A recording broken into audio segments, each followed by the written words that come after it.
अध्यक्ष जी, मैं आभारी हूं आपका कि शीतकालीन सत्र में सरकार के द्वारा प्रस्तुत इस अनुपूरक बजट में आपने मुझे सरकार का पक्ष रखने का अवसर दिया है।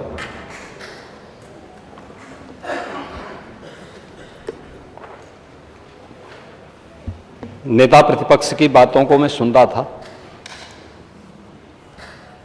और इससे पहले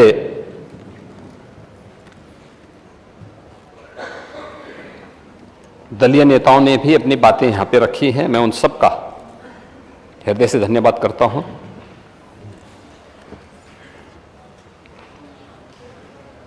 लेकिन मुझे अफसोस हो रहा था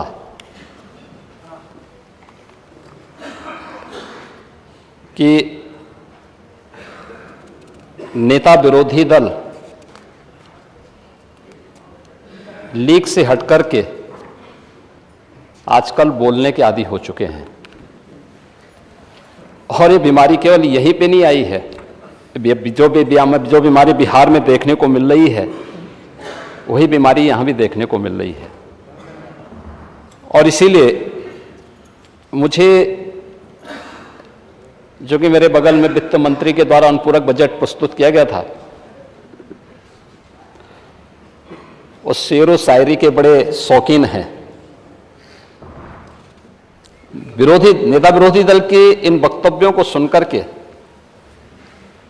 मुझे एक शायर की एक बात याद आती है कि बड़ा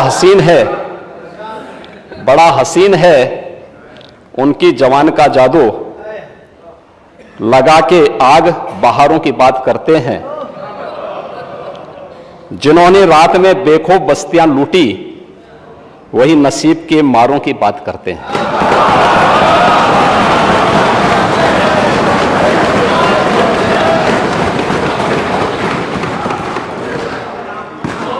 गलत तो नहीं बोला ना?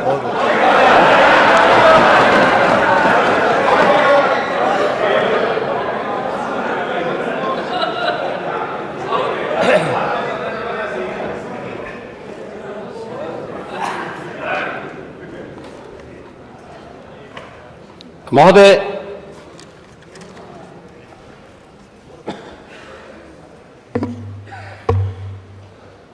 वैसे ये अच्छी शुरुआत है दो प्रकार से कि उत्तर प्रदेश विधानमंडल में, विधानसभा में, विधान परिषद में पिछले 6-7 वर्षों में चर्चा पर चर्चा का एक माहौल बना है और पिछले 22 के बाद से तो इसमें और भी अच्छी एक सकारात्मक पहल हुई है और उसमें भी विरोधी पक्ष के लोग खूब तैयारी करके आना चाहते हैं। ईश्वर इनको इसी प्रकार से प्रगति करे और हमेशा विपक्ष में बैठे रहें, ये हम प्रार्थना करते हैं। आज यहां पे जो चीजें चल रही थी अनुपूरक बजट के बारे में, मुझे आश्चर्य हो रहा था कि नेता विरोधी दल तो प्रदेश में 2012 से 2017 के बीच में मुख्यमंत्री के पद पर भी प्रदेश को अपनी सेवाएं दे चुके हैं, कई बार संसद में भी रहे हैं और सप्लीमेंट्री डिमांड्स के बारे में थोड़ा जानकारी और अच्छी ले लेते तो संभवतः उससे ज्ञानवर्धन होता, अन्य अपने समाजवादी सहयोगियों को भी वह अच्छी तरह बता सकते थे। खैर, 4 बार प्रदेश में समाजवादी पार्टी की सरकार थी, अलग अलग समय में उन्होंने यहां पे प्रदेश में कार्य किया। लेकिन 2017 के बाद उत्तर प्रदेश के बारे में, 2017 के पहले का उत्तर प्रदेश और 2017 के बाद का उत्तर प्रदेश, 2017 के पहले का उत्तर प्रदेश अपनी अराजकता, गुंडागिर्दी, भ्रष्टाचार, अव्यवस्था और यहां के युवाओं के लिए पहचान का संकट वाला उत्तर प्रदेश बन गया था। और महोदय 2017 के बाद का उत्तर प्रदेश डबल इंजन सरकार में आदरणीय प्रधानमंत्री जी के मार्गदर्शन में आज यही उत्तर प्रदेश है, देश की सबसे बड़ी आबादी का राज्य है। आज मैं इस बात को दावे के साथ कह सकता हूं, ये हमारे माननीय सदस्यगण भी देश के अंदर जाते होंगे, एक सामान्य नागरिक के रूप में, एक जनप्रतिनिधि के रूप में आज उत्तर प्रदेश के बारे में लोगों की धारणाएं बदली हैं और उत्तर प्रदेश को आज लोग सम्मान की दृष्टि से देखते हैं। ये बदले हुए प्रदेश का, ये नए उत्तर प्रदेश का, ये नए भारत का वह नया उत्तर प्रदेश है जिसके बारे में आज लोग एक नई धारणा बनाते हैं। उनका दृष्टिकोण बदला है, जैसे दुनिया का दृष्टिकोण भारत के प्रति बदला है, ऐसे ही देश और दुनिया की धारणा उत्तर प्रदेश के बारे में भी बदली है और हर व्यक्ति बहुत सम्मानजनक ढंग से देखता है। ये परसेप्शन ही उत्तर प्रदेश की सबसे बड़ी पहचान है। हां, $1 ट्रिलियन की इकोनॉमी बनने की दिशा में हमारी सरकार के द्वारा जो प्रयास प्रारंभ किए गए हैं, हम लोग आज भी अपनी उन बातों को लेकर के पूरी प्रतिबद्धता के साथ कार्य कर रहे हैं। लेकिन हमारे विरोधी दल के माननीय सदस्यों को भी प्रसन्नता होनी चाहिए कि अगर हमारा उत्तर प्रदेश आगे बढ़ेगा, आर्थिक प्रगति करेगा, तो इस आर्थिक प्रगति का लाभ भी प्रत्यक्ष अप्रत्यक्ष रूप से सभी को मिलेगा, पूरे प्रदेशवासियों को मिलेगा, हर व्यक्ति को मिलेगा। और क्या पिछले 6-6.5 वर्ष के अंदर उत्तर प्रदेश के अंदर इस डबल इंजन की सरकार के समय कुछ नहीं हुआ? महोदय 2016-17 में उत्तर प्रदेश की जो जीएसडीपी थी वह लगभग 13 लाख करोड़ के आसपास थी और आज 23-24 में यह लगभग 24.5 लाख करोड़ की पहुंच रही है, यानी हम लगभग दुगनी की ओर बढ़ चुके हैं। ऐसे ही पर कैपिटा इनकम भी उत्तर प्रदेश की यह 2015-16 के आसपास जो लगभग 43,000 के आसपास थी, आज वह बढ़कर के 22-23 में बढ़कर के दुगने से अधिक हुई है, लगभग 83,000 करोड़ रुपए से अधिक हो चुकी है और 23-24 के आंकड़े आएंगे तो इसमें और भी वृद्धि होगी। प्रदेश में बजट का आकार भी बढ़ा है। देश की 16% आबादी उत्तर प्रदेश में निवास करती है, 25 करोड़ की आबादी उत्तर प्रदेश में निवास करती है और उत्तर प्रदेश में 2012 से 17 के बीच में जो औसत बजट था वो लगभग 2,70,000 करोड़ के आसपास था। अलग अलग वर्षों में बढ़े होंगे लेकिन एवरेज अगर हम देखेंगे, लेकिन अगर हम 2017-18 से 22-23 के बीच में औसत बजट देखते हैं तो महोदय लगभग उससे दुगना हुआ है। ये 5,23,000 करोड़ रुपए के आसपास हुआ है और आज के दिन पर अगर हम इस वर्ष के 23-24 के बजट को देखेंगे तो मूल जो हमारा बजट था 6,90,000 करोड़ रुपए का, 28,000 करोड़ रुपए का अनुपूरक बजट देखेंगे तो यह लगभग 7,19,000 करोड़ रुपए का अनुपूरक बजट के साथ अब तक का सबसे बड़ा बजट ये सरकार लेकर के आई है और इस बजट के साथ हम प्रदेश के सर्वांगीण विकास को लेकर के आगे बढ़ रहे हैं। महोदय, प्रदेश के अंदर अगर हम देखेंगे तो सरकार अपनी जो बजट लेके आती है इस बात को ध्यान में रखती है, सभी चीजों को लेके आती है कि हमारे पास उतने सोर्स ऑफ इनकम हमारे पास है या नहीं है। रेवेन्यू स्टेट के पास आएगा कहां से आना है और कहां उसको व्यय होना है। आय और व्यय में संतुलन की स्थिति को भी रखना, प्रदेश सरकार को इन सभी चीजों को ध्यान में रखना होता है और उन्हीं सब बातों को ध्यान में रख करके अगर हम कार्य करते हैं तो उसके परिणाम भी हम सबके सामने आते हैं। हम देखेंगे कि प्रदेश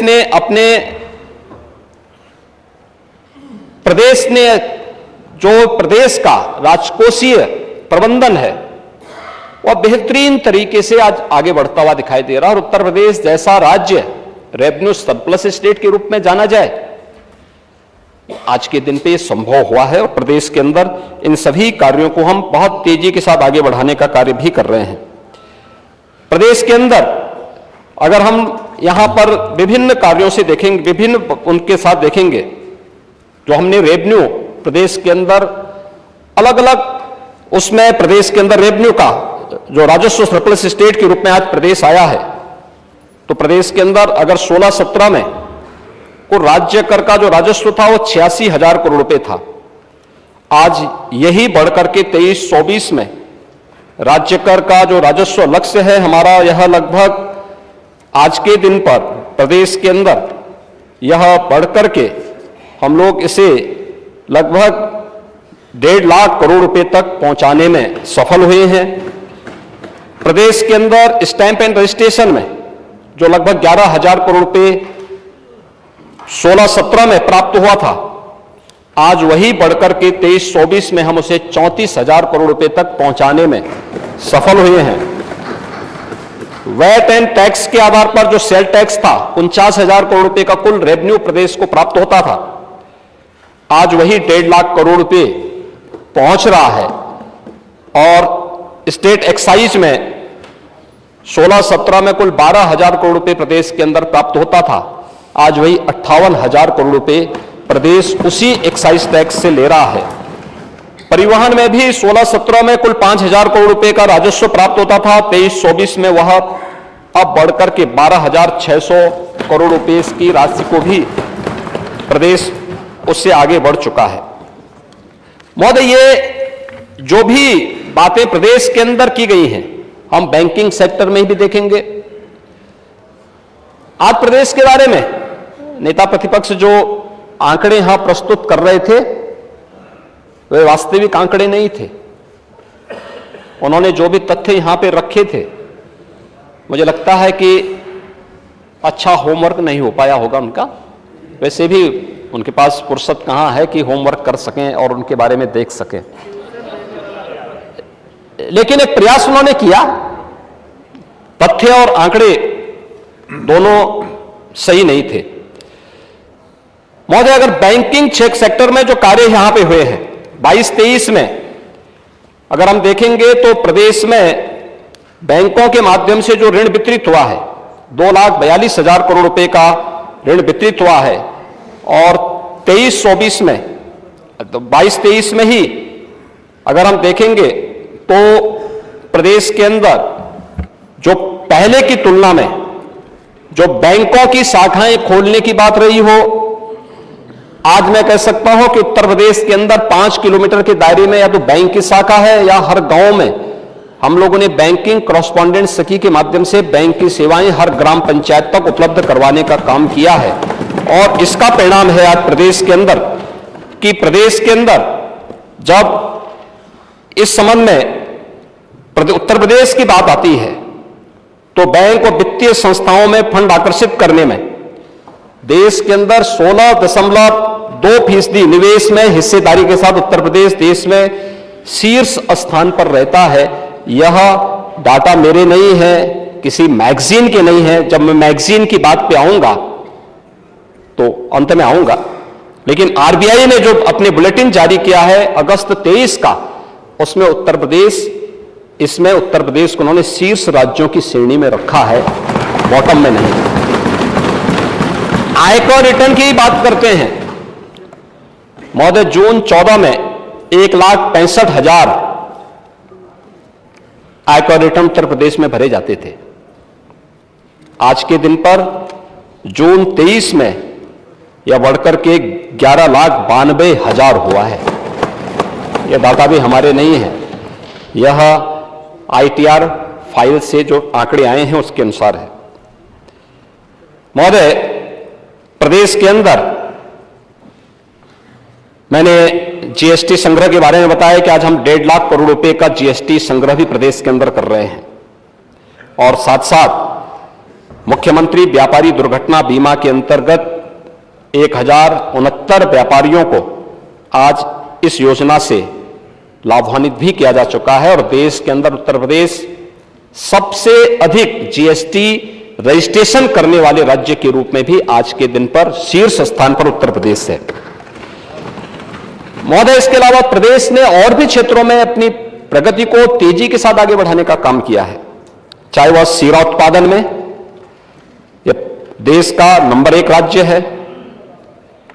प्रदेश एथेनॉल ब्लेंडिंग में यह देश के अंदर आज के दिन पर नंबर 1 राज्य है और प्रदेश के अंदर अन्य बहुत महत्वपूर्ण मुद्दों पे, खासतौर पर पारिवारिक मुद्दे भी आते थे, बेटे बेटी, पिता मां, पति पत्नी, बहू, सगा भाई, यानी अगर सगे भाई की मृत्यु की स्थिति में उसकी पत्नी, सगी बहन, दामाद, पुत्र पुत्री, यानी सबको आवासीय अथवा कृषि संपत्ति ट्रांसफर करने में जो पहले एक लंबी प्रक्रिया होती थी, पूरा शुल्क देना होता था, आज मात्र 5,000 रुपये नियत करते हुए हम लोगों ने सुविधा प्रदेश में उपलब्ध कराई है। लाखों परिवार इन सुविधाओं का लाभ प्रदेश में ले रहे हैं।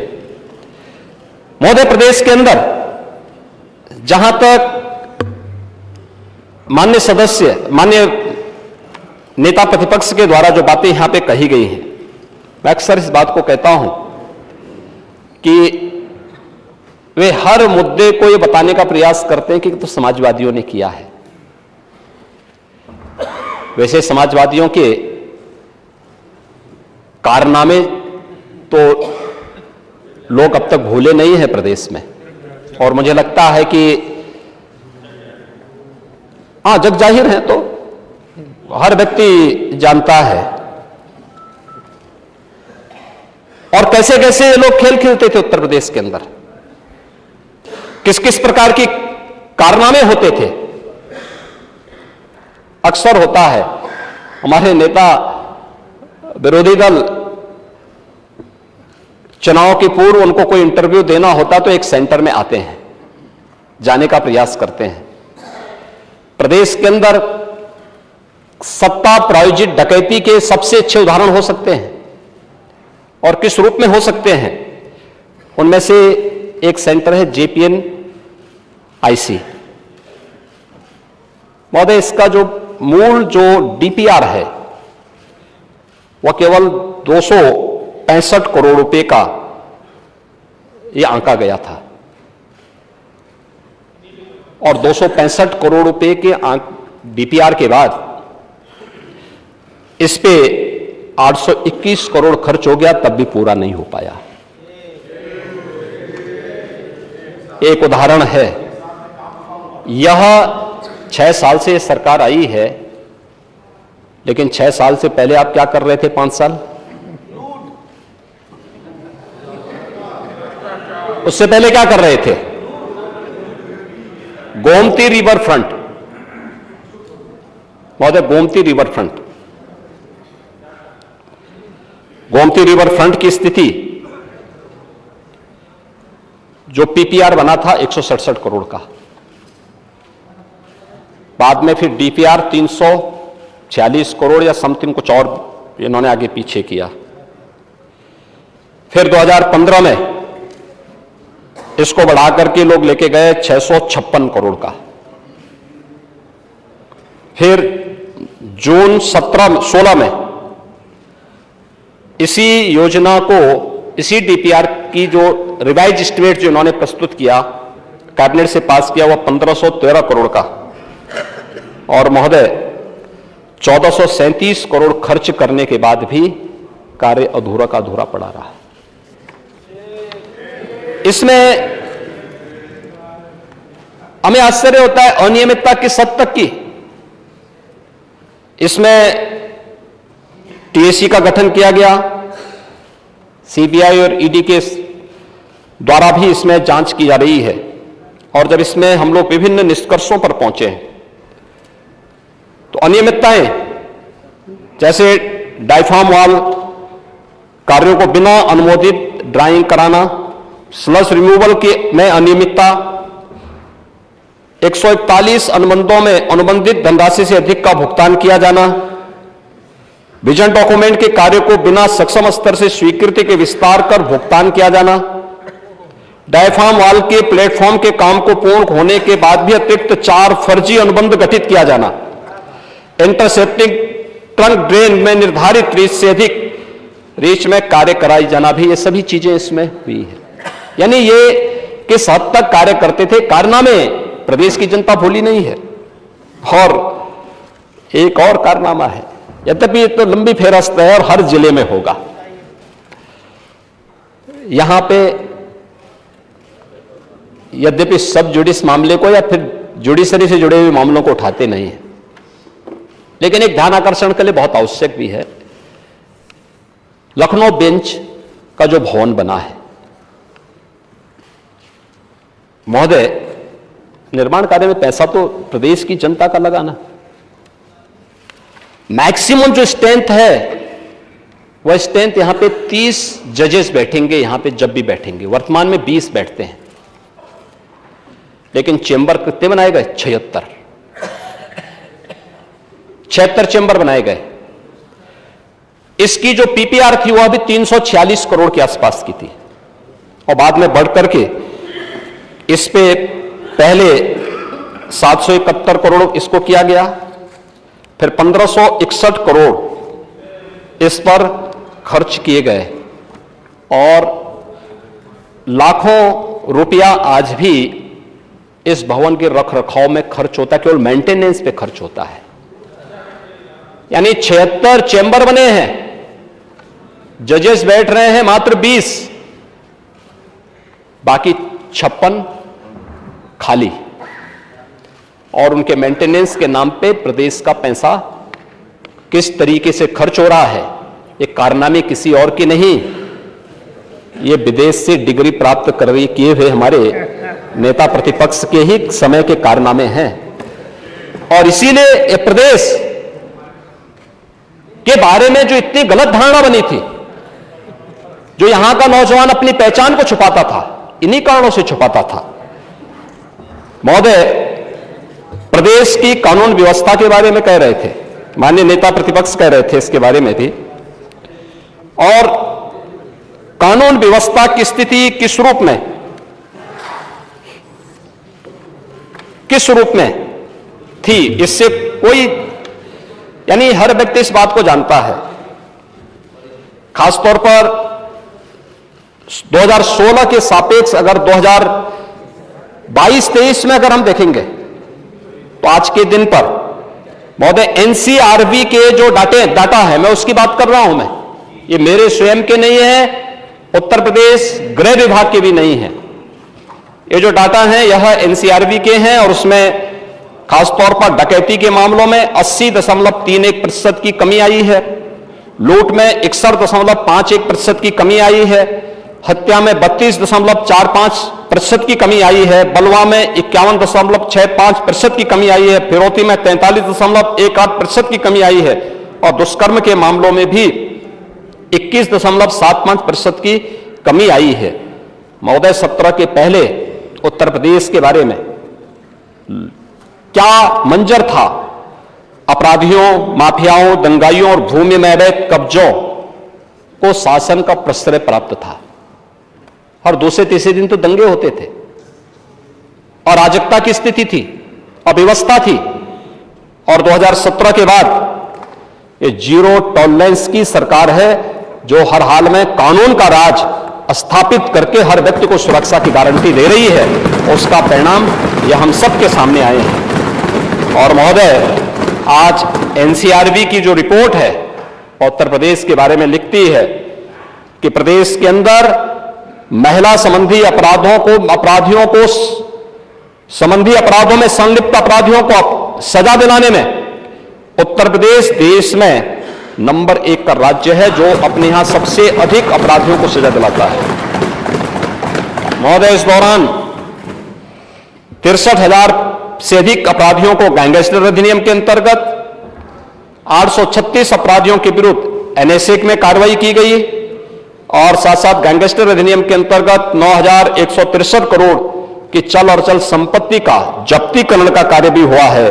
माफिया और अपराधियों के द्वारा जो अवैध संपत्ति अर्जित की गई है, उनमें 2827 करोड़ रुपए के अधिक की संपत्ति को भी सरकार ने अपने कब्जे में लिया है।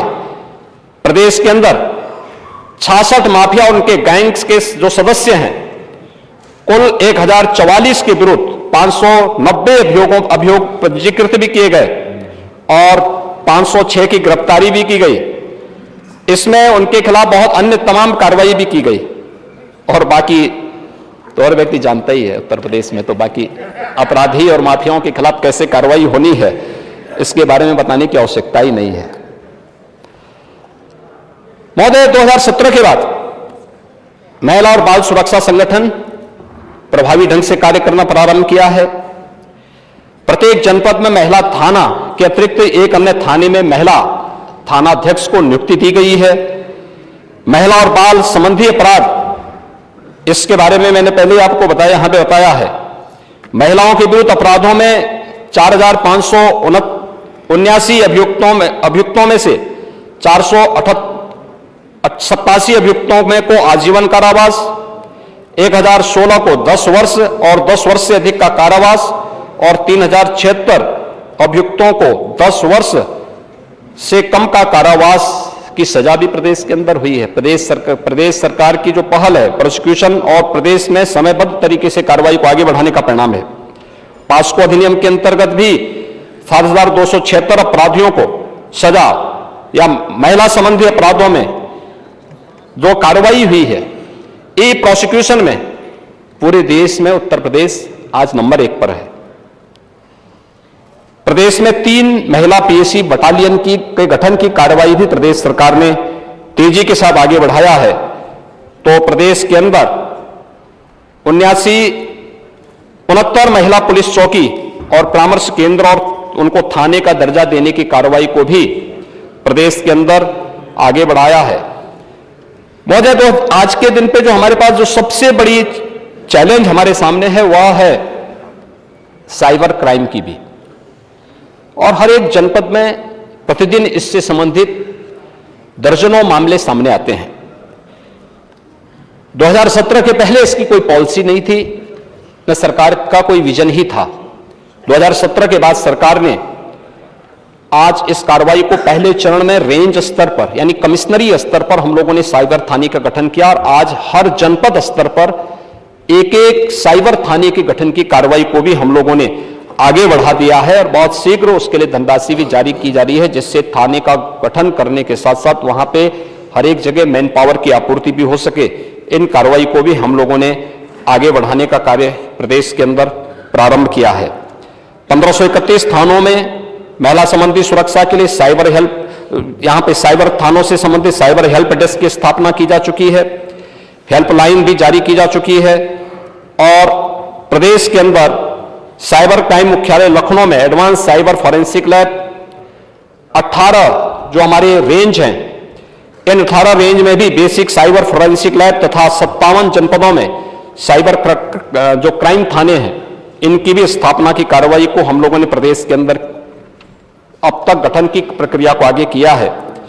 और पहली बार Uttar Pradesh forensic science institute के गठन की कार्रवाई को भी आगे बढ़ा करके मुझे बताते हुए प्रसन्नता है कि वर्तमान सत्र में हम लोगों ने उसमें प्रवेश की प्रक्रिया को भी आगे बढ़ाया है और बीएससी और एमएससी तथा डिप्लोमा के कुछ पाठ्यक्रम भी हम उसमें बीटेक, एमटेक और एलएलएम के इंटीग्रेटेड कोर्सेज को भी हम उसमें संचालित करने की कार्रवाई को तेजी के साथ आगे बढ़ा चुके हैं। महोदय, प्रदेश के अंदर 2017 के पहले भर्ती की जो बात थी और सदन में नेता कांग्रेस ने भी अपने भाषण के दौरान चर्चा की थी कि आखिर हमने कितनी नौकरियां दी हैं। महोदय, अगर अकेले पुलिस की ही मैं बात करूं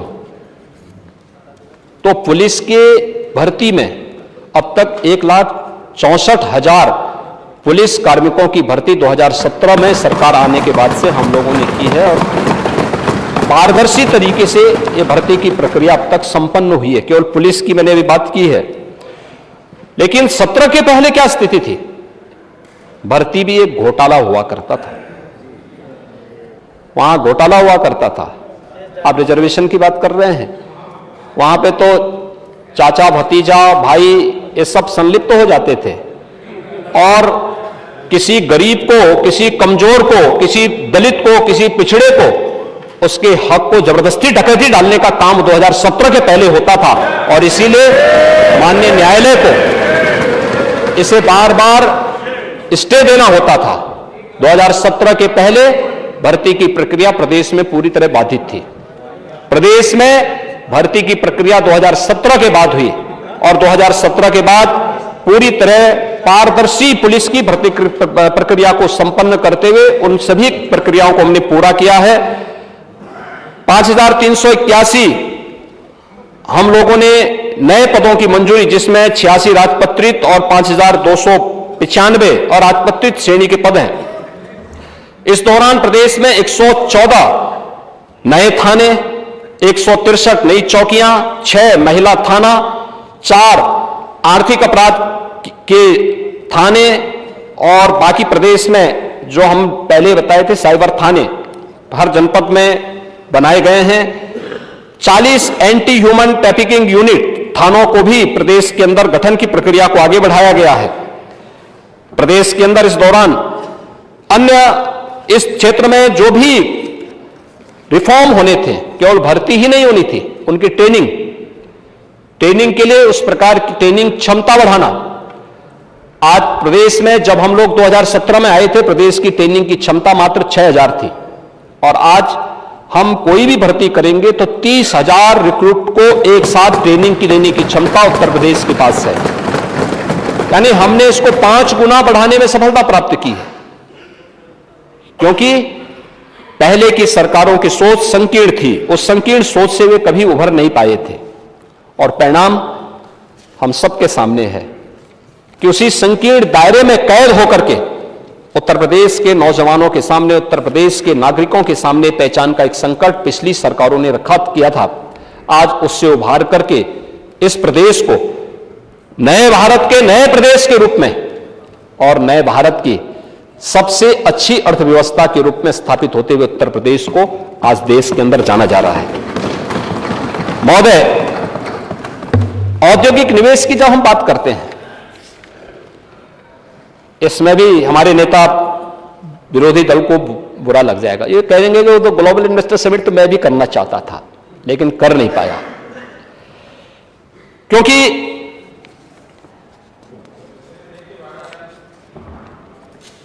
काका हाथरसी ने इनके बारे में बहुत अच्छी बात कही थी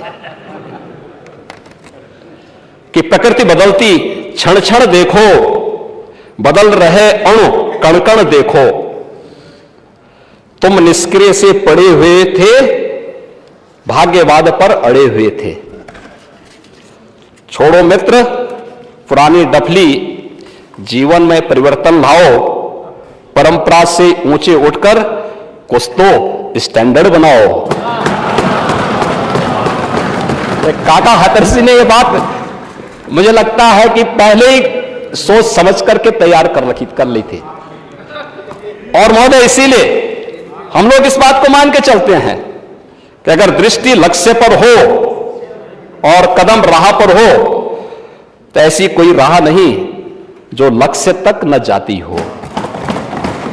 हमने $1 ट्रिलियन की इकोनॉमी उत्तर प्रदेश को बनाने का जो लक्ष्य रखा है, ये सब राह वहीं तक पहुंचने के हैं। आपका कोई लक्ष्य नहीं था तो कोई दृष्टि भी नहीं थी, इसीलिए दिशाहीन थे और इसीलिए प्रदेश को अपराध का, दंगों का, अराजकता का एक प्रदेश बना दिया था। नौजवानों के विश्वास को कुचलने का काम कर रहे थे, भर्ती में भाई भतीजा बात कर रहे थे और प्रदेश की पूरी व्यवस्था को छिन्न भिन्न करने पर उतारू थे। लेकिन आज प्रदेश का यह दृष्टिकोण बदला है और प्रदेश आज उससे उभर करके एक नए प्रदेश के रूप में अपनी पहचान बना रहा है। महोदय, आज प्रदेश का औद्योगिक वातावरण किसी से छुपा हुआ नहीं है। मुझे प्रसन्नता है ये बताते हुए, इन्वेस्टर समिट कैसे होना चाहिए। उत्तर प्रदेश में पहली बार फरवरी 2018 में यूपी इन्वेस्टर समिट का आयोजन हुआ था। आदरणीय प्रधानमंत्री जी के कर कमलों से उसका उद्घाटन भी हुआ था। एक माहौल बना, लोगों में एक विश्वास था। और अध्यक्ष जी, उस समय तो औद्योगिक विकास के मंत्री आप ही थे, और उस समय औद्योगिक विकास के मंत्री के रूप में आप भी इस बात को जानते थे कि जब हम लोग रोड शो में गए थे, देश और दुनिया का हर उद्यमी एक बात कहता था कि हम उत्तर प्रदेश न जाने का संकल्प लिए हैं, लेकिन जो आप उत्तर प्रदेश के बारे में सुन रहे हैं उससे थोड़ा एक विश्वास होता है, आने की इच्छा होती है, लेकिन थोड़ा वेट करके आएंगे। हम लोग भी उस समय प्रयास कर रहे थे। और मुझे याद है जब आप पहले इन्वेस्टर समिट के बारे में आए थे कहने के लिए, तो उस समय हम लोगों ने इसी बारे में कहा था कि नहीं, हमें बड़े लक्ष्य लेकर के चलने चाहिए, बड़ा लक्ष्य लेकर के चलना चाहिए। क्योंकि उत्तर प्रदेश जैसे राज्य में ये 25 करोड़ की आबादी और 25 करोड़ की आबादी की आकांक्षा के अनुरूप ईज ऑफ लिविंग के लक्ष्य को प्राप्त करना है, हर नौजवान के हाथ को कार्य देना है, हर किसान के खेत में पानी पहुंचाना है, उसकी फसल का अच्छा दाम उसे प्राप्त हो, और केवल उत्पादन तक सीमित न रहे बल्कि उसको हम मार्केट लिंक कर सके। इस दिशा से अगर हमें प्रयास प्रारंभ करने हैं तो हमें उत्तर प्रदेश के औद्योगिकीकरण की तरफ और उद्योग 4 की तरफ हमें जाना ही होगा, इंडस्ट्री 4 की तरफ हमें जाना ही होगा। और उस दिशा में इन्वेस्टर समिट सब जगह होते थे, लेकिन यूपी ने एक जो रेखा खींची है, ग्लोबल इन्वेस्टर समिट 2023, अब तक महोदय मुझे बताते हुए प्रसन्नता है, उत्तर प्रदेश को 40 लाख करोड़ रुपए के निवेश के प्रस्ताव प्राप्त हो चुके हैं। मुझे एक बात बताइए, क्या ये प्रस्ताव समाजवादी पार्टी की सरकार थी, क्या तब भी कोई आना चाहता था क्या? तब तो जो थे वे भी भागना चाहते थे, जो थे वे भी भागना चाहते थे। लेकिन आज देश और दुनिया का हर उद्यमी उत्तर प्रदेश में आ रहा है, आना चाहता है, निवेश करना चाहता है। और महोदय, 1 लाख, ये जो 40 लाख करोड़ रुपए के निवेश के प्रस्ताव उत्तर प्रदेश को प्राप्त हुए हैं, ये 40 लाख करोड़ रुपए के निवेश के प्रस्ताव जमीनी धरातल पर जब उतरेंगे और उतरने प्रारंभ हुए हैं, तो महोदय 1 करोड़ 10 लाख नौजवानों को सीधे सीधे नौकरी मिलेगी उत्तर प्रदेश के अंदर। हमारे उत्तर प्रदेश के नौजवान को अपनी नौकरी और रोजगार के लिए उन्हें कहीं और जगह नहीं जाना पड़ेगा, बल्कि दुनिया नौकरी ढूंढने के लिए उत्तर प्रदेश में आएगी। और उत्तर प्रदेश के अंदर वह स्थिति आज हम लोगों ने प्रदेश के अंदर तय किया है। महोदय, 2017 के पहले एक्सप्रेस हाईवे और हाईवे सड़कों की क्या स्थिति थी, यह किसी से छुपा हुआ नहीं है। लोग तो क्या कहते थे, जहां से अंधेरा प्रारंभ हो समझ लो उत्तर प्रदेश की सीमा प्रारंभ हो गई साइकिल, जहां से गड्ढे प्रारंभ हो जाए समझ लो उत्तर प्रदेश प्रारंभ हो गया। आज आप देखिए ना, उत्तर प्रदेश में कहीं भी नेता प्रतिपक्ष भी सड़क मार्ग से यात्रा करते हैं बहुत बार। आज उनको भी लगता होगा कि नए भारत के नए उत्तर प्रदेश में जब सड़कों पे चलते होंगे तो उनको भी अच्छा लगता होगा। और खैर, शिवपाल जी तो सड़क मार्ग से ही चलते हैं और धन्यवाद देते हैं, कभी कभी बोलते हैं कि बहुत अच्छी सड़क हो गई है, अब अच्छी सड़क हो गई है। और कहते हैं कि मुझे सपोर्ट, वो कहते हैं बेचारे कि मुझे सपोर्ट नहीं किया गया, नहीं तो मैं भी ऐसे चाहता था लेकिन मुझे सपोर्ट नहीं किया। मैंने कहा भी जब बचपन में ही गलत राह दिखाने का काम आपने किया है तो अब भाई आप लगाएंगे बबूल का पेड़ तो आम कहां से आएगा। तो मैं अक्सर उनको कहता हूं इस बारे में। लेकिन महोदय, आज मुझे बताते हुए प्रसन्नता है, एक्सप्रेस हाईवे, मुझे आश्चर्य होता है सप्लीमेंट्री डिमांड्स को ठीक ढंग से संभवतः नेता प्रतिपक्ष ने पढ़ा नहीं है, और अगर पढ़ा होता तो संभवतः इतनी हल्की बातें यहां पे नहीं करते। हमने सप्लीमेंट्री डिमांड्स में जो मांग, नई मांग की है, वह सप्लीमेंट्री डिमांड्स में परंपरागत बजट के लिए पैसे की मांग नहीं होती है, ये नई मांग के लिए पैसे की मांग होती है। और इसमें गंगा एक्सप्रेसवे के लिए पैसा आया मांगा है, और वह भी टेंडर के दौरान जीएसटी 12% थी, इसका रेट बढ़कर के 18% हुआ है, उसके लिए पैसा मांगा गया है। 500 करोड़ रुपए से अधिक की राशि है। पूर्वांचल एक्सप्रेसवे के लिए कोई पैसा नहीं मांगा गया है, बुंदेलखंड एक्सप्रेसवे के लिए कोई पैसा नहीं मांगा गया है, गोरखपुर लिंक एक्सप्रेसवे के लिए कोई पैसा नहीं मांगा गया है, बलिया लिंक एक्सप्रेसवे के लिए कोई पैसा नहीं मांगा गया है, और लखनऊ कानपुर या किसी भी अन्य एक्सप्रेसवे के लिए पैसा नहीं मांगा गया है। यह गंगा एक्सप्रेसवे का पैसा है। मुझे लगता है ये जानकारी उनके संज्ञान में होनी चाहिए। और दूसरा, उनके संज्ञान में यह बात भी होनी चाहिए कि जो गोरखपुर लिंक एक्सप्रेसवे की बात कर रहे थे, 6000 करोड़ रुपए का बन रहा है। मुझे लगता है कि उनको तथ्यों की जानकारी होनी चाहिए। 6000 करोड़ का नहीं है, बल्कि कुल 3500 करोड़ रुपए का है। और इसमें भी अगर हम देखेंगे तो ये पूरा एक्सप्रेसवे उन क्षेत्रों से होकर जा रहा जो लो लैंड का एरिया था। दूसरा, उससे दूसरा अच्छा मार्ग वह संत कबीर नगर को भी जोड़ रहा है, अंबेडकर नगर को भी उसके साथ जोड़ता है। मुझे लगता है कि थोड़ी भौगोलिक जानकारी भी लेनी चाहिए। भौगोलिक जानकारी का ज्यादा ज्ञान ले लेंगे तो मुझे लगता है कि इस प्रकार की हल्की बातों को यहां बोलने से उनको भी थोड़ा परहेज होगा। महोदय, इसके साथ ही प्रदेश के अंदर आज एक्सप्रेसवे के रूप में उत्तर प्रदेश की पहचान बन गई है। पूर्वांचल एक्सप्रेसवे भी है, बुंदेलखंड क्षेत्र भी हमारा एक्सप्रेसवे के साथ जुड़ चुका है। पश्चिम को पूरब से जोड़ने के लिए गंगा एक्सप्रेसवे पर काम चल रहा है, और हमारा प्रयास है कि प्रयागराज कुंभ 2025 के पहले हम इस एक्सप्रेसवे के कार्य को पूरा कर सकें। इसके बारे में हमारा पूरा प्रयास है कि इस कार्य, और ये देश के सबसे बड़े एक्सप्रेसवे में से एक है। इसके साथ ही प्रदेश के अंदर बलिया लिंक एक्सप्रेसवे, चित्रकूट में लिंक एक्सप्रेसवे के निर्माण की कार्रवाई, लखनऊ कानपुर ग्रीनफील्ड एक्सप्रेसवे के निर्माण की कार्रवाई ये तेजी के साथ आगे बढ़ रही है। वाराणसी में 100 एकड़ क्षेत्र में देश का पहला फ्रेट विलेज की स्थापना की कार्रवाई भी हो रही है। और प्रदेश में आज यमुना एक्सप्रेसवे में film city, tri city, apparel park, handicraft park, logistic hub, ये सभी विकसित हो रहे हैं। तो लखनऊ हरदोई के बीच में पीएम मित्र मेगा टेक्सटाइल पार्क की कार्रवाई को भी हम तेजी के साथ आगे बढ़ाने का कार्य कर रहे हैं। ये टेक्सटाइल पार्क जहां पे एक लगभग 1000 एकड़ क्षेत्रफल में टेक्सटाइल का एक हब बनेगा। ये उत्तर प्रदेश के अंदर यहां के युवाओं के लिए नए रोजगार के अवसर खोलेगा।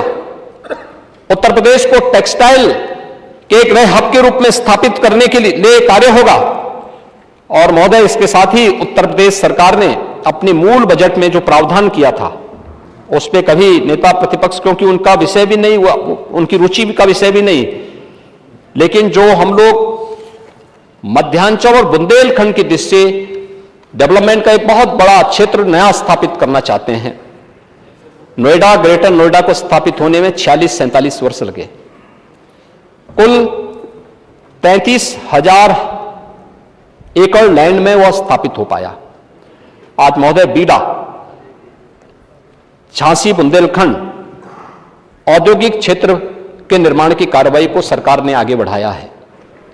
और ये पहले ही चरण में 35,000 एकड़ क्षेत्रफल में बसने जा रहा है। यहां पे हम एक एयरपोर्ट भी देने जा रहे हैं, 4 लेन की कनेक्टिविटी भी देने जा रहे हैं। ये आज उत्तर प्रदेश की पहचान बन रही है। और ये मुझे लगता है कि उत्तर प्रदेश के नए औद्योगिकीकरण की तरफ प्रदेश को यह एक नई पहचान देता है। महोदय, आज प्रदेश में इंटरनेशनल ट्रेड शो हो रहे हैं। अभी सितंबर माह में ग्रेटर नोएडा में इंटरनेशनल ट्रेड शो का आयोजन हुआ था। एमएसएमई प्रदेश की जो पहचान थी, प्रदेश जिस क्षेत्र में तेजी के साथ आगे बढ़ सकता है, जो प्रदेश की पोटेंशियल थी, आज उस ट्रेड शो का आयोजन होता है। 70,000 बायर्स उस पूरे कार्यक्रम में भागीदार बने थे। 4 लाख लोगों ने उस पूरे कार्यक्रम में सहभागिता सुनिश्चित की थी। आज ये उत्तर प्रदेश को एक नई पहचान दिला रहा है। प्रदेश में एमएसएमई की हमारी नई पॉलिसी आ चुकी है और विश्वकर्मा श्रम सम्मान जैसी योजनाओं को आज राष्ट्रीय स्तर पर सम्मान मिल रहा है। महोदय, आज प्रदेश में उत्तर प्रदेश पहला राज्य है जिसने अपने एमएसएमई यूनिट में स्थापित करने वाले जो हमारे उद्यमी हैं, कामगार हैं, उन सबको एक दुर्घटना बीमा योजना से 5 लाख रुपए की दुर्घटना बीमा योजना भी उनको उपलब्ध कराई है। देश के अंदर 96 लाख एमएसएमई यूनिट हमारे पास हैं, उनके पास सुरक्षा की कोई गारंटी नहीं थी।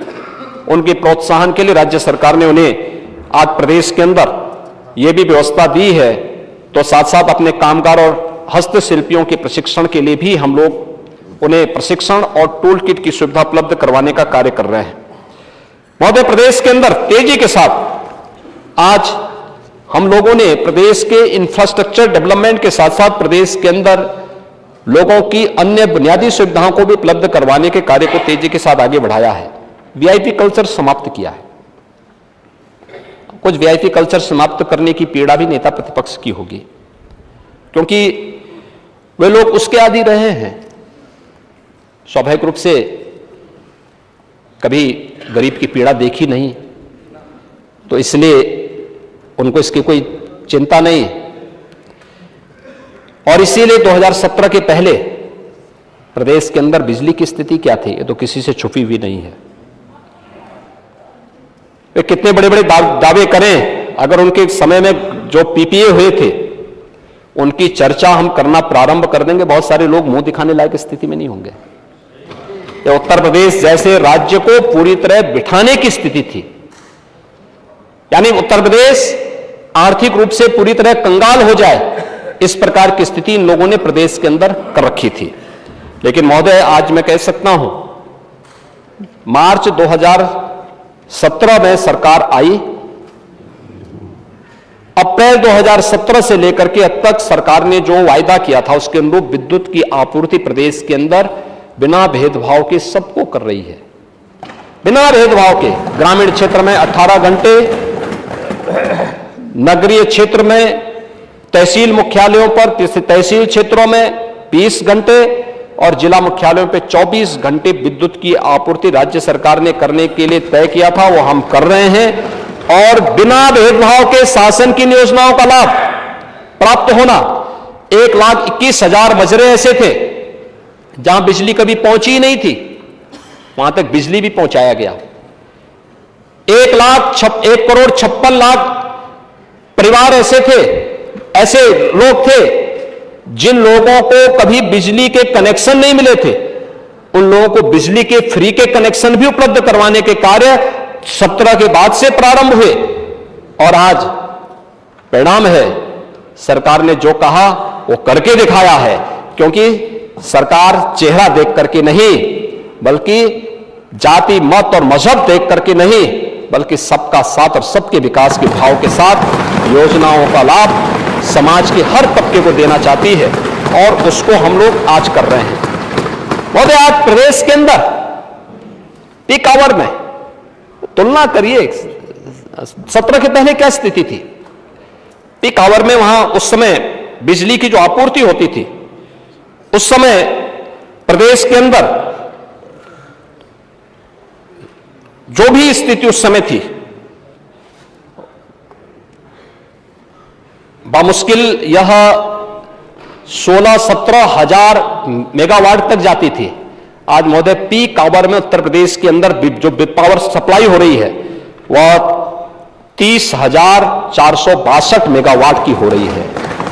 यानी उत्तर प्रदेश आज विद्युत आपूर्ति करने में, आप नए सब स्टेशन की बात कर रहे थे, 33/11 के 749 नए सब स्टेशन की स्थापना भी इस दौरान हुई है। और प्रदेश के अंदर इसके अलावा जो सब स्टेशन स्थापित होने थे, इसमें भी 1528 की स्थापना प्रदेश के अंदर की गई। अयोध्या को हम सोलर सिटी के रूप में विकसित भी करने जा रहे हैं। और साथ साथ प्रदेश के अंदर जो निजी नलकूप के हमारे किसान हैं, ऐसे उन सभी किसानों को विद्युत बिल में हम छूट देने की कार्रवाई को तेजी के साथ आगे बढ़ा चुके हैं। बहुत शीघ्र इस कार्यक्रम को हम लोग लागू करने जा रहे हैं, जो प्रदेश के निजी किसानों को इसका लाभ प्रदेश के अंदर प्राप्त होगा। महोदय, प्रदेश के अंदर आज हर एक सेक्टर में प्रदेश ने आज काफी प्रगति की है। खासतौर पर अगर हम लोग देखेंगे तो रूफटॉप सोलर पावर प्लांट में भी प्रदेश ने नई क्षमता के साथ इस पर निजी निवेश के साथ कार्य प्रारंभ किया है। और भी अन्य क्षेत्रों में प्रदेश ने आईटी एंड इलेक्ट्रॉनिक्स क्षेत्र में सेक्टर में भी अगर हम देखेंगे तो ग्रेटर नोएडा में पहला हाइपर स्केल डाटा सेंटर की स्थापना का कार्य संपन्न हो चुका है। प्रदेश में आज तेजी के साथ हम लोग प्रधानमंत्री रोजगार सृजन कार्यक्रम के अंतर्गत भी नए रोजगार के सृजन के कार्यक्रम को हम तेजी के साथ आगे बढ़ाने का कार्य कर रहे हैं। देश का पहला इनलाइन वाटरवे वाराणसी से हल्दिया के बीच में प्रारंभ हो चुका है और मुझे हाउस को बताते हुए प्रसन्नता है कि Uttar Pradesh inland waterway authority के गठन करने वाला देश के कुछ चुनिंदे राज्यों में से है, जहां पर हम अपनी नदियों का उपयोग वाटरवे के रूप में करते हुए प्रदेश के अंदर प्रदेश को हम लोग एक्सपोर्ट के एक हब के रूप में स्थापित करने में और यहां के किसानों के प्रोडक्ट को, यहां के उद्यमियों के प्रोडक्ट को भी हम आसानी से पूर्वी बंदरगाह तक पहुंचाने में मदद कर पाएंगे। इस दिशा से भी राज्य सरकार तेजी के साथ आगे बढ़ी है। तो प्रदेश के अंदर एयर कनेक्टिविटी 2017 के पहले की स्थिति क्या थी?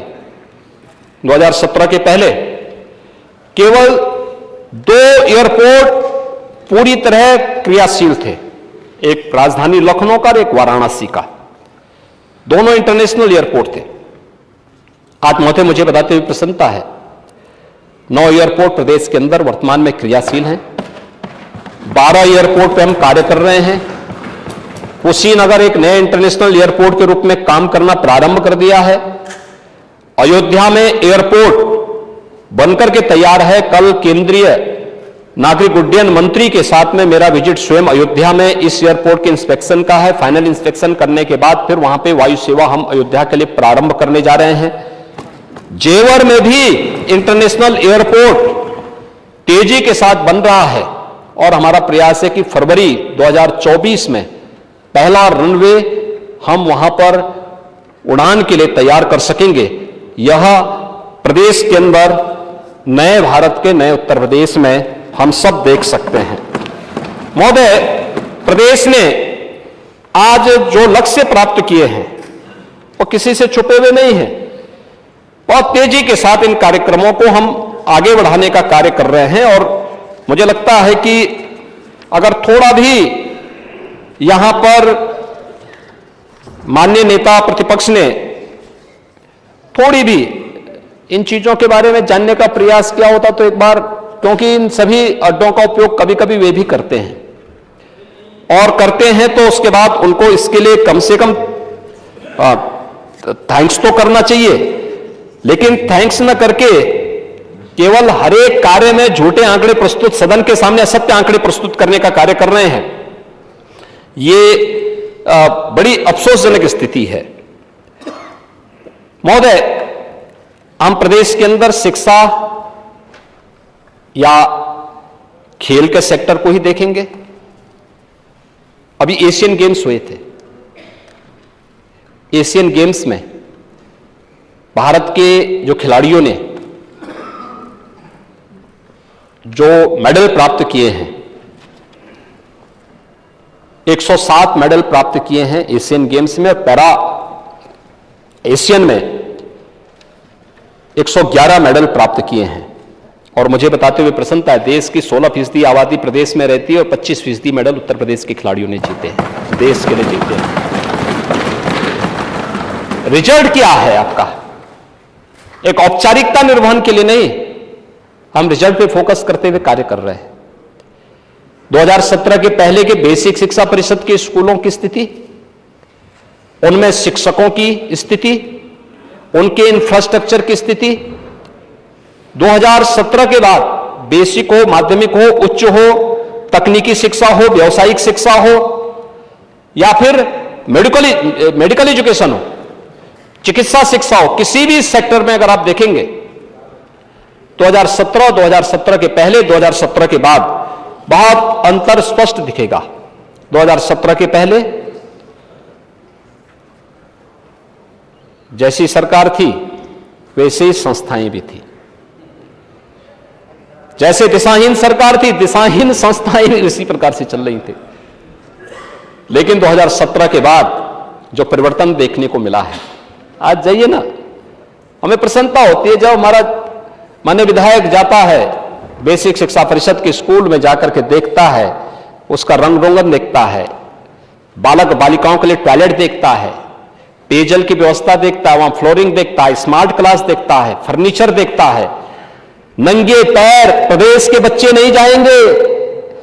1,91,00,000 जो बच्चे हैं, आखिर वह किसी गरीब, किसी दलित और किसी पिछड़े और किसी गरीब परिवार के ही बच्चे होंगे। क्या है 2017 के पहले क्यों नहीं उनको जूते मोजे मिल पाए थे? क्यों नहीं मिल पाए थे? क्यों नहीं तब अच्छी यूनिफॉर्म मिल पाई थी?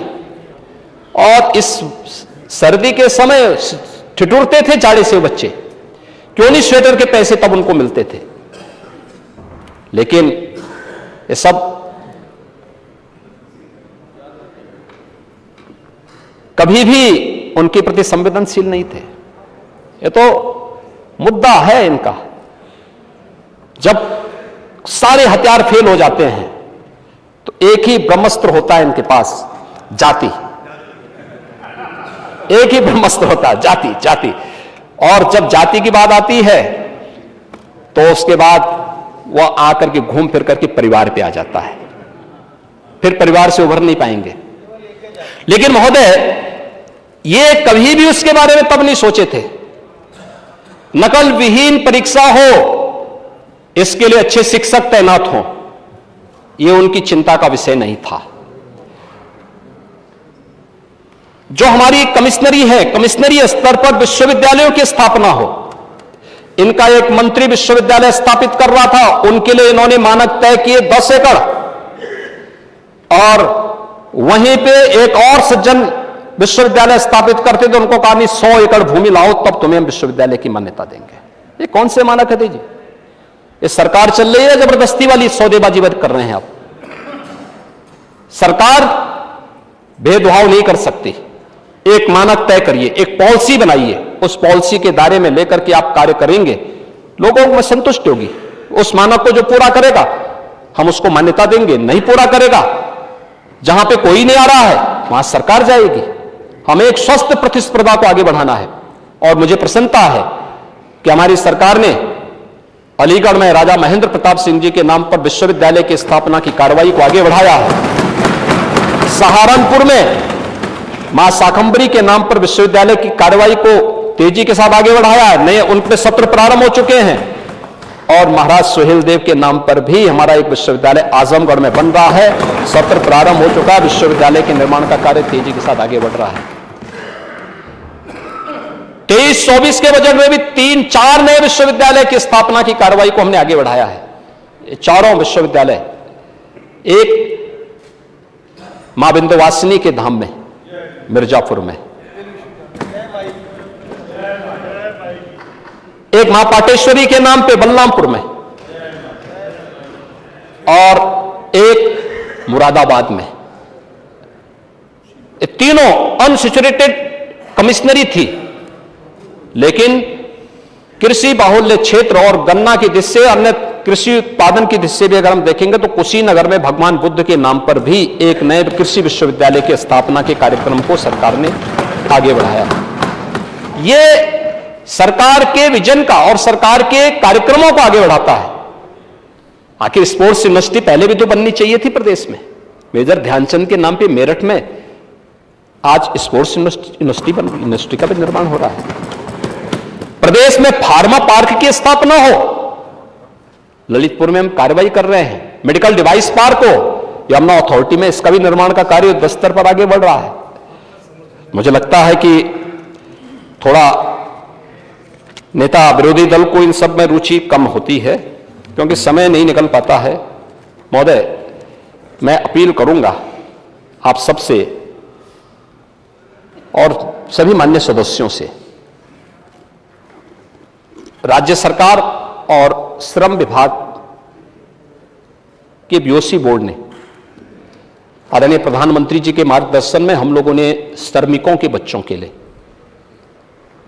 बड़ी बड़ी डीगे हाँक रहे थे। हमारे नेता प्रतिपक्ष बड़ी बड़ी बातें कर रहे थे। ऐसे लगता था इनकी बातों से जैसे कि यानी उन्होंने केवल एक बात नहीं की कि चंद्रयान का भी वो गठन सिफाई में हुआ था, ये बोलना भूल गए। बाकी मुझे लगता है सब कुछ वो बोल ही चुके थे।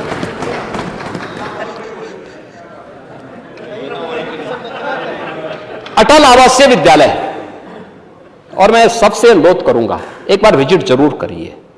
आदरणीय प्रधानमंत्री जी ने वाराणसी में उन बच्चों के साथ संवाद किया था। अच्छा होगा आप भी जाइए। इसमें बीओसी बोर्ड से रजिस्टर्ड श्रमिकों के बच्चे भी हैं।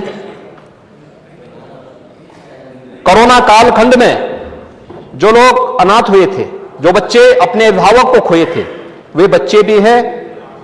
उन्हें सरकार मुख्यमंत्री बाल सेवा योजना के साथ भी जोड़ी हुई है। उन्हें 4,000 रुपए हर महीने सरकार दे रही है और उन सभी बच्चों का वहां प्रवेश किया गया है। 18 कम स्तरीय में 18 विद्यालय,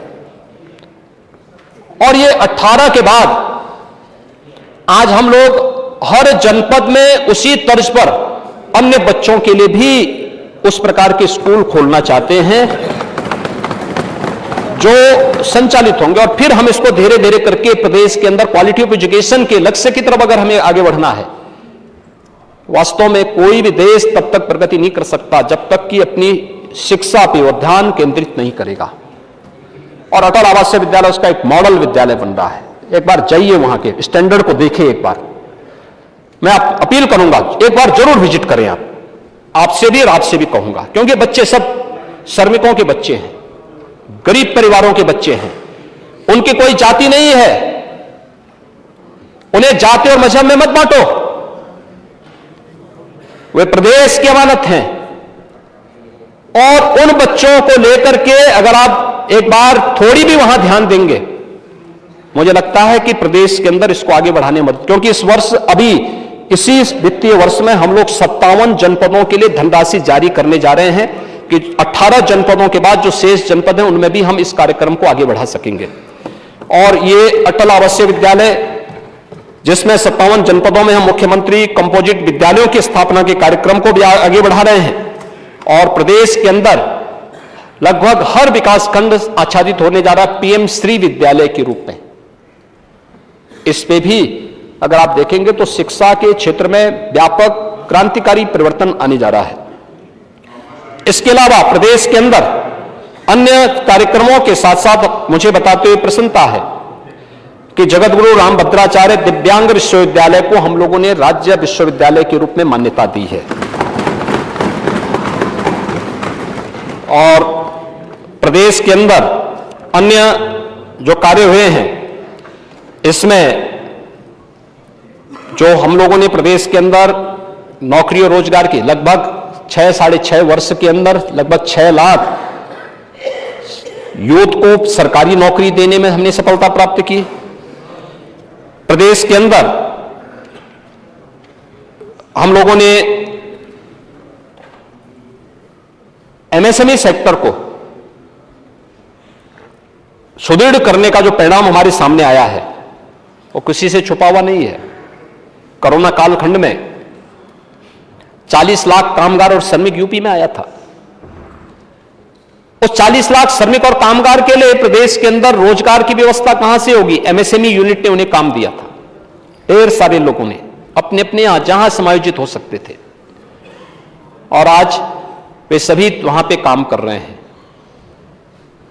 यह उदाहरण है, जिन राज्यों से कामगार और श्रमिक आए उन राज्यों की इकोनॉमी पे असर पड़ा, लेकिन उत्तर प्रदेश में आए, उत्तर प्रदेश की इकोनॉमी में उतनी बढ़ोतरी भी हुई। हर व्यक्ति हमारे लिए बहुमूल्य है, उसका कंट्रीब्यूशन है उत्तर प्रदेश के लिए, वह काम कर रहा है। आज भी मैं उत्तरकाशी में जो हमारे श्रमिक बंधु टनल दुर्घटना में वहां फंस गए थे, हम सब आभारी हैं। और मैं अध्यक्ष जी आपसे निवेदन करूंगा कि सदन की तरफ से आदरणीय प्रधानमंत्री जी और भारत सरकार को और इस पूरे रेस्क्यू ऑपरेशन में लगे हुए इस पूरी टीम को आभार व्यक्त करना चाहिए, धन्यवाद प्रस्ताव भेजना जाना चाहिए, सदन की तरफ से जाना चाहिए कि जिस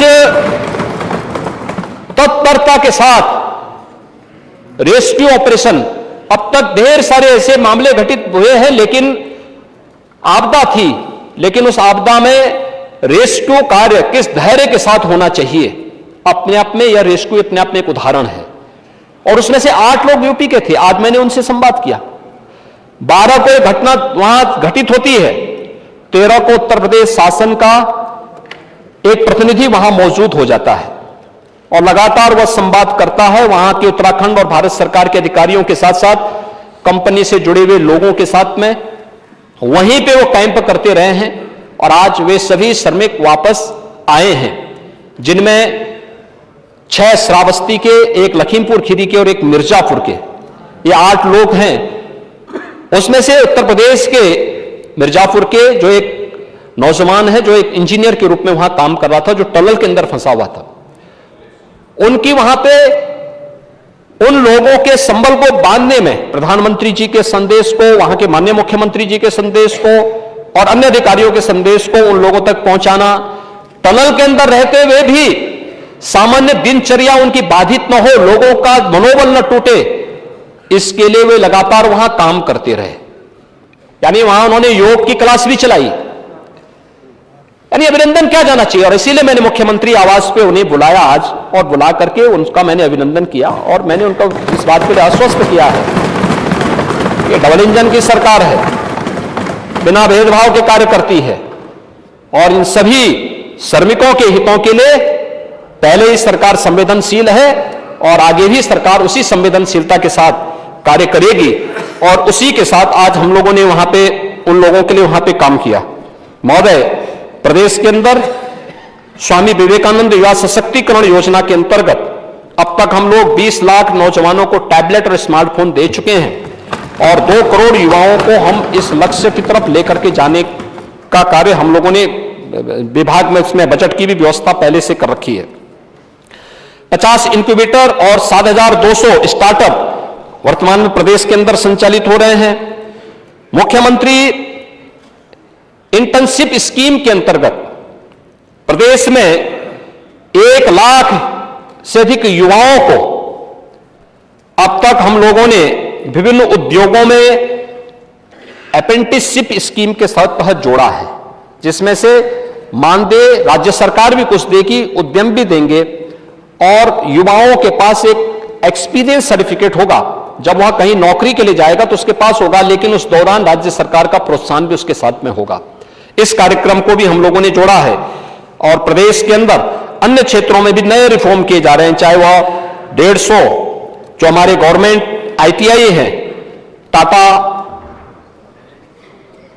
ट्रस्ट के साथ मिलकर के, और न्यू एज कोर्सेज उसमें हम दे रहे हैं, सर्टिफिकेट कोर्सेज हम उनके साथ चलाने की कार्रवाई को कर रहे हैं, या फिर अन्य संस्थान इस दिशा में आगे बढ़ाने की कार्रवाई। प्रदेश में एक नई खेल नीति भी आई है, राज्य खेल प्राधिकरण की स्थापना की कार्रवाई को भी हमने तेजी के साथ आगे बढ़ाया है। और महोदय, आपने एशियन गेम्स में देखा होगा, एक लड़की गोल्ड मेडल जीती और जब उनसे पूछा मीडिया ने कि आप तो पीछे, तो उससे चीन की खिलाड़ी से पीछे चल रही थी, उन्होंने कहा नहीं मैं चल रही थी, लेकिन मुझे लगा जैसे ही मुझे लगा कि मैं तो पिछड़ रही हूं तो मुझे उत्तर प्रदेश पुलिस की डिप्टी SP का पद याद आ गया और मैंने छलांग लगाई, चीन का खिलाड़ी पिछड़ गया और मैं आगे आ गई, गोल्ड मेडल प्राप्त की बल का। पारुल चौधरी महोदय, हम लोग उन सभी खिलाड़ियों का अभिनंदन का कार्यक्रम करने जा रहे हैं। हाँ, सभी का वहां स्टेडियम दे रहे हैं हम लोग। ओ क्रिकेटर, मुझे मालूम, आप तो आज बोल रहे हैं, आप आज यहां बोल रहे हैं, हमारी टीम वहां विजिट करके आ गई है।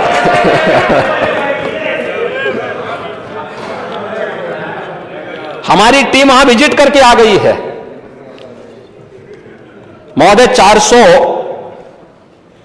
79 खिलाड़ियों को अब तक हम लोग प्रदेश में सर्विस दे चुके हैं और बाकी अन्य खिलाड़ियों के लिए भी हम लोगों ने इस कार्रवाई को तेजी के साथ आगे बढ़ाने के लिए कार्य किया है।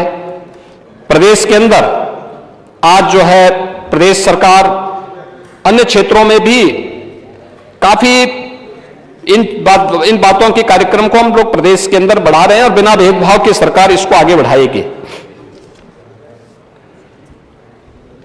मुझे बहुत अच्छा लगा, नेता प्रतिपक्ष स्मार्ट सिटी की चर्चा कर रहे थे। अपने समय में तो इन्होंने कुछ किया नहीं, कुछ नहीं किया। 2017 के पहले उत्तर प्रदेश की स्थिति क्या थी? गंदगी, हमारे सर गंदगी के पर्याय थे। कोई दीर्घकालीन नगरीय योजना इनके पास नहीं थी। मेट्रो और आरआरटीएस एक सपना था। रैपिड रेल उत्तर प्रदेश में चले, समाजवादी पार्टी सरकार ने एनओसी नहीं जारी की, नहीं दी, चाहते ही नहीं थे, कहते इसका आवश्यकता क्या है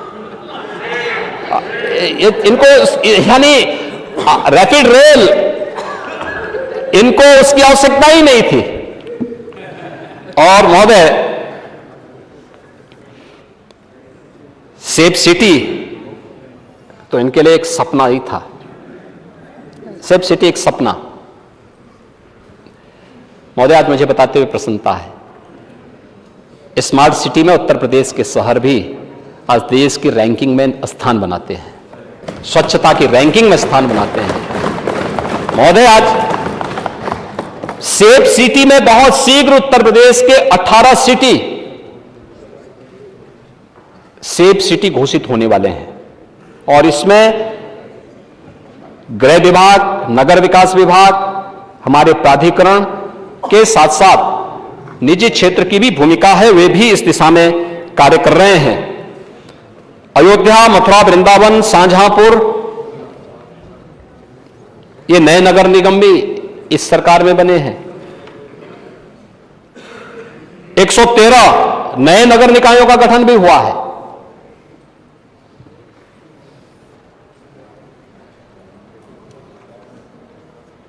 महोदय, 10 स्मार्ट सिटी में integrated command and control centre ये क्रियाशील हो चुके हैं। शेष 8 में वह तेजी के साथ बन रहे हैं और हम बहुत शीघ्र इन कार्यक्रमों को आगे बढ़ाएंगे। लेकिन इसके साथ ही हमारे जो नए नगर निकाय आए हैं, जो कि ग्रामीण पृष्ठभूमि से जुड़े हुए ज्यादा क्षेत्र थे, तो उनके लिए हम लोगों ने एस्पिरेशनल नगरीय योजना के कार्यक्रम को भी आगे बढ़ाया है। 100 ऐसे नगर निकायों को हम इसमें ले रहे हैं, जिसमें 100 हम लोग प्रदेश के अंदर विकास खंडों को ले रहे हैं, 100 नगर निकायों को ले रहे हैं, जिसपे तेजी के साथ कार्य प्रारंभ हुआ है। महोदय, इसके साथ ही प्रदेश के अंदर नगरीय परिवहन में तो पहले ही बोल लेते हैं कि यानी उनको पता ही नहीं, लेकिन हर चीज को बोल लेते हैं ना, नेता प्रतिपक्ष का अपना वो है। लेकिन खैर, आज प्रदेश के अंदर मेट्रो संचालन की दृष्टि से प्रदेश ने काफी अच्छी कार्रवाई को आगे बढ़ाया है। और कानपुर मेट्रो के बारे में तो आप जानते ही हैं, क्या किया था इन्होंने। आगरा की क्या स्थिति है, आगरा की प्रोग्रेस किसी से छुपी भी नहीं थी। और आज मुझे प्रसन्नता है कि हम लोग फरवरी में प्रायोरिटी सेक्टर पर मेट्रो का संचालन आगरा के अंदर करने में सफल हो जाएंगे। और इसी प्रकार से कानपुर के अंदर भी जो सेकंड फेज का कार्य है, उसको भी हम लोग वहां पे उस कार्य को भी हम आगे बढ़ाने में सफल होंगे। महोदय, इसके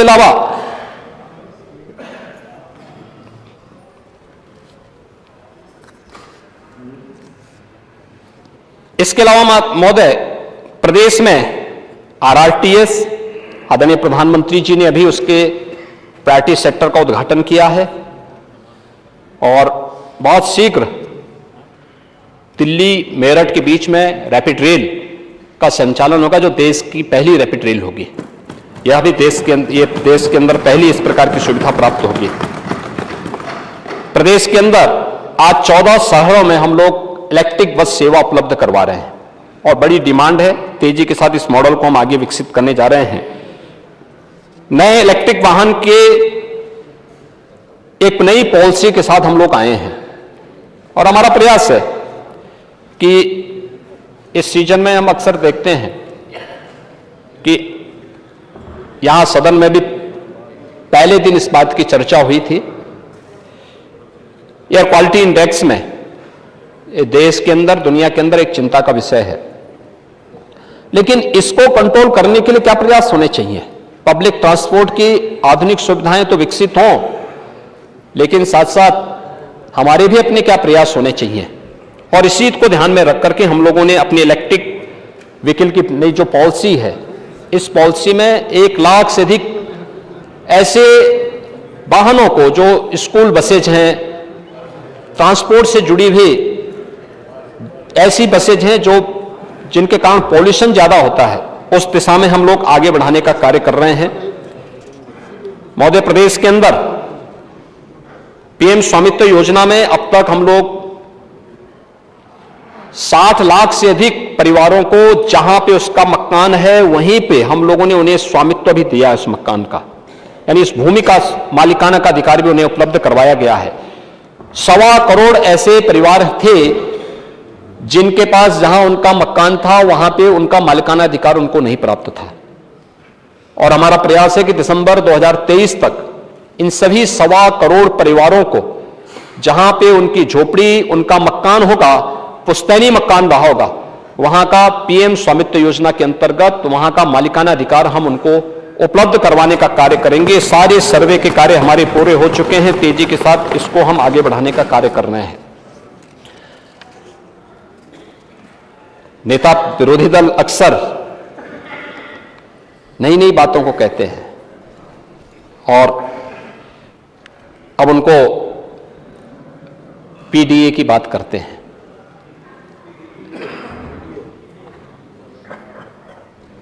प्रदेश के अंदर जो मुसहर थे, क्या पीडीए का पार्ट है कि नहीं है? हाँ, वही मैं पूछना चाहता हूं। मुसहर उनको नहीं मालूम होगा, विरोधी दल को नहीं मालूम होगा, थोड़ा बताया करो भाई। मुसहर नहीं मालूम होगा, थारू भी नहीं होगा पता,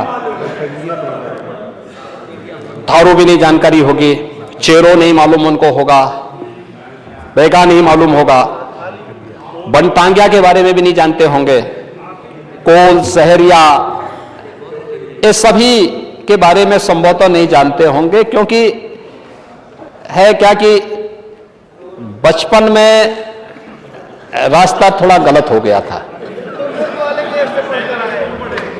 काका ने जो है रास्ता सही नहीं दिखाया। नहीं, मैं वही कह रहा हूं ना, वाले देश से पढ़ते हैं। चाचा आज उसका फल भोग रहे हैं। अगर सही रास्ता दिखा देते तो संभवतः आपको ये सजा नहीं देते आज। और इसीलिए पहली बार महोदय मुसहर, बनटांगिया, थारू, चेरो, कोल, सहरिया, ये जितनी भी जनजातियां हैं अंतिम पायदान पर बैठे हुए लोग थे, कोई नहीं पूछता था, हैंड टू माउथ थे।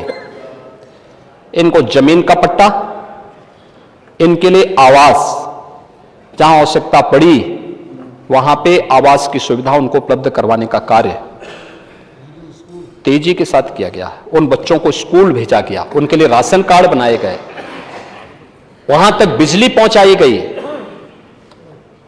आप देख रहे होंगे कोरोना जैसी महामारी का सामना करते हुए भी आज उत्तर प्रदेश के अंदर,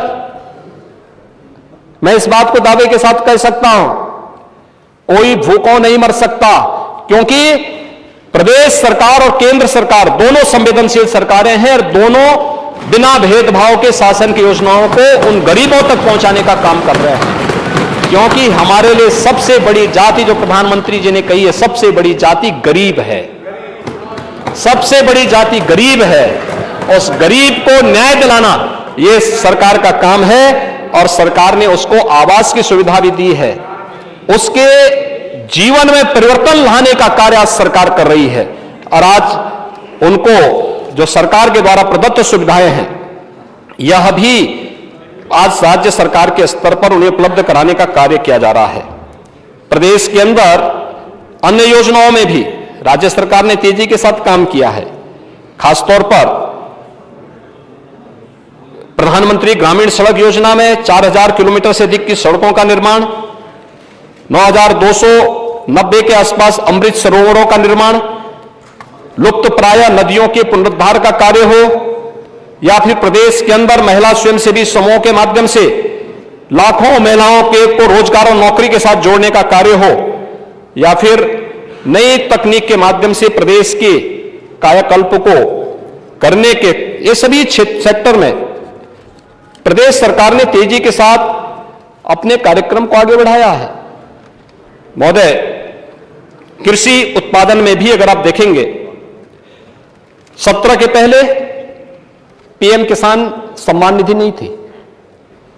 आज 2,61,00,000 हमारे अन्नदाता किसान ऐसे हैं जिन्हें प्रधानमंत्री किसान सम्मान निधि में हर वर्ष 6,000 रुपये उनके अकाउंट में आ जा रहे हैं। अब तक उत्तर प्रदेश में 59,139 करोड़ सीधे अन्नदाता किसानों के खाते में जा चुके हैं। अन्नदाता किसान के अकाउंट में पैसा गया है।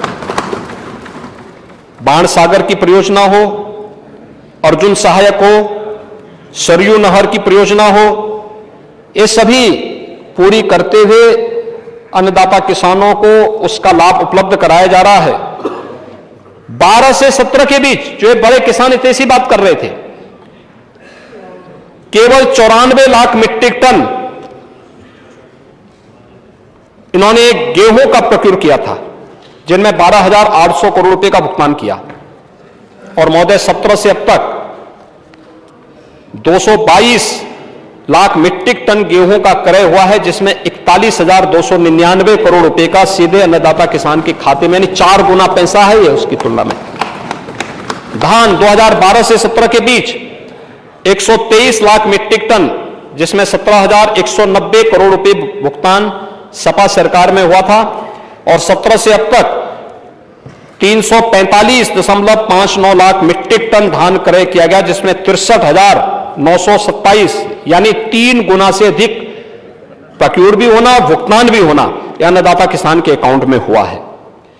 महोदय, इसके अलावा चीनी मिलों के गन्ना मूल्य के भुगतान का है। 12 से 17 के बीच बंद चीनी मिलें बंद हुई, औने पौने दाम पे बेची गई, और 80,000 करोड़ का किसानों को भुगतान हुआ था। 17 से अब तक 2,25,000 करोड़ रुपए का गन्ना मूल्य का भुगतान हुआ है। 2,25,000 करोड़ का। आज 119 चीनी मिलें चल रही हैं। 100 चीनी मिलें 10 दिन के अंदर अपना गन्ना मूल्य का भुगतान कर रही हैं। महोदय, प्रदेश के अंदर जल जीवन मिशन में 2017 के पहले केवल 5,16,000 परिवार ऐसे थे जिनको नल से शुद्ध जल उपलब्ध हो पाता था। 17 के बाद 1,85,00,000 परिवार ऐसे हो चुके हैं जिनको हम नल से जल, शुद्ध पेयजल उपलब्ध करवाने के कार्य को आगे बढ़ा रहे हैं। इथेनॉल उत्पादन में आज उत्तर प्रदेश नंबर 1 पर है। प्रदेश के अंदर आज देश के अंदर हम इस क्षेत्र में आगे हैं। अन्य सेक्टर में भी अगर हम देखेंगे कि फसल बीमा योजना में अगर हम देखेंगे 12 से 17 के बीच में कंपनसेशन में भी भेदभाव होता था, समय से मिलता ही नहीं था। या किसी भी अन्य योजना, प्रधानमंत्री किसान मानधन योजना को लागू करने का कार्य हो, या गोवंश संरक्षण के बारे में, गोवंश संरक्षण के लिए कह रहे थे कि केवल 100 करोड़ रुपए इसके लिए दिए जा रहे हैं। ये सच नहीं है महोदय, पहली बार हो रहा है। और मुझे लगता है चौधरी साहब के वक्तव्य को अगर आपने उस दिन सुना होता तो संभवतः आप ये प्रश्न आज यहां पे मुझसे नहीं करते। 11 लाख गोवंश का संरक्षण ये डबल इंजन की सरकार कर रही है। हमारे मूल बजट में 3,000 करोड़ रुपए मूल बजट में है। 3,000 वो भी देंगे ना। आप चिंता क्यों कर रहे हैं? आपकी चिंता ये नहीं है, आपकी चिंता तो बूचड़खानों के बंद होने की चिंता है। आपकी चिंता गोवंश की नहीं है, आपकी चिंता तो बूचड़खानों के बंद होने की चिंता है कि बूचड़खाने बंद कैसे हो गए, और उसकी चिंता ये कर रहे हैं महोदय। इसलिए 11,79,000 गोवंश आज के दिन पे सरकार के द्वारा संचालित निराश्रित गोवंश, मैं बहुत जगह जाता हूं जी। आप तो वर्मा जी, आप तो अंबेडकर नगर में रहते होंगे, आप बड़े आदमी हैं, जाते नहीं होंगे, लेकिन हम लोग तो गो पालन भी करते हैं और गो सेवा भी करते हैं, दोनों काम करते हैं और हमें कोई संकोच नहीं होता है। भारत की कृषि व्यवस्था, याद रखना, भारत की कृषि व्यवस्था गो आधारित ही थी। गो आधारित कृषि व्यवस्था जब तक थी, धन धान्य से परिपूर्ण देश था। और आज जब प्रधानमंत्री जी नेचुरल फार्मिंग की बात करते हैं तो गो आधारित खेती ही है वो, जो जीरो बजट की खेती है, जो देश को भी बचाएगा, कैंसर जैसी घातक बीमारियों से भी बचाने में वो सहायक होगा। और इसलिए उधर जाना ही होगा, और प्राकृतिक खेती उसका सबसे अच्छा माध्यम है जिसको सरकार प्रोत्साहित कर रही है। महोदय, पर्यटन और संस्कृति के क्षेत्र में भी सरकार ने कुछ मील के पत्थर गड़े हैं। आज मुझे अच्छा लगता है जब मैं किसी मान्य विधायक के क्षेत्र में जाता हूं तो वहां से एक सकारात्मक जवाब आता है। जवाब इस बात का आता है कि साहब, हमारे यहां ये पर्यटन केंद्र है, ये मुख्यमंत्री सहभागिता योजना के अंतर्गत बन रहा है। और कल एक बिल यहां पे इस माननीय सदन ने पास किया है जिसमें एक सहभागिता योजना भी लेकर के आई है पर्यटन विभाग, जिसमें किसी भी पर्यटन क्षेत्र को विकसित करने के लिए आधा पैसा अगर माननीय विधायक अपनी निधि से दे रहा है तो आधा पैसा सरकार उसके साथ जोड़ेगी और माननीय विधायक की संस्तुति पर वहां पर पैसा दिया जाएगा। और ये कार्य हम लोग तेजी के साथ आगे बढ़ाने जा रहे हैं। लेकिन 17 के पहले मानबिंदुओं की पुनर्स्थापना का कोई खर्च नहीं होता था। 17 के पहले विरासत के प्रति सम्मान का भाव ये नहीं था, उनको विरासत की चिंता नहीं थी। 17 के पहले चिंता थी कब्रिस्तान की। 17 के पहले चिंता किसी अच्छे पर्यटन केंद्र के रूप में किसी चीज को विकसित कर सके उसके बारे में चिंता हो, ये नहीं थी।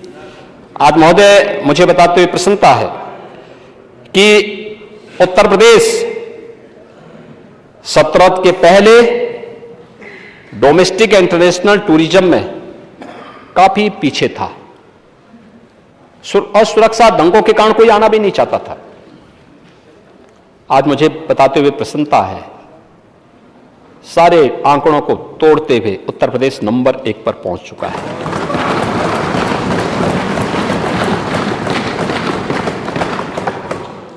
प्रयागराज में हुए भव्य और दिव्य कुंभ को हर व्यक्ति जानता है। तीर्थ विकास परिषदों का गठन करके हम उन तीर्थों के उनके भव्य स्वरूप को, उनके आध्यात्मिक और